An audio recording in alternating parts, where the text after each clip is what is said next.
We try to legislate and pass bylaws that actually stop people from having an entrepreneurial spirit in what they do. I'm based in Johannesburg. If you come out of a Gautrain, or I'm in my office at the moment, you walk outside and there are no informal traders on the side of the road.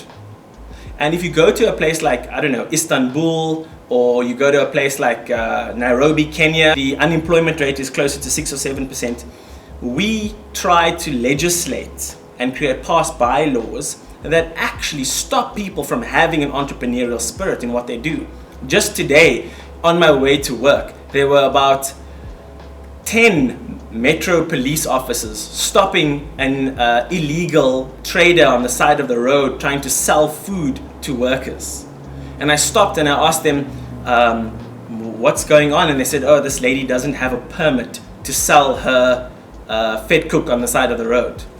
And so what we realize is that the whole system is rigged against having an entrepreneurial spirit and going towards, moving towards trying to drive a level of entrepreneurship in what we do. Something that, which has also been in the news of late is the taxi industry, for example, right? So when we think about the taxi industry in South Africa, we think of them driving poorly, stopping, without giving you any sort of indication of stopping, and all the kind of negative aspects of what the taxi industry is.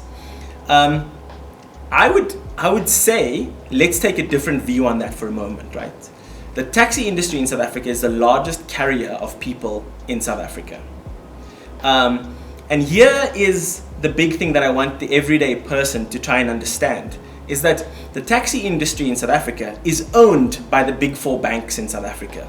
Despite the fact that there's this perception of an entrepreneurial spirit that flows through being a taxi operator needs to go to a bank that charges you an interest rate. And so when you see these taxis on the road, you need to think that the big four banks are in fact owning these taxis on the road, despite the kind of developmental financing structures that government has tried to put in place.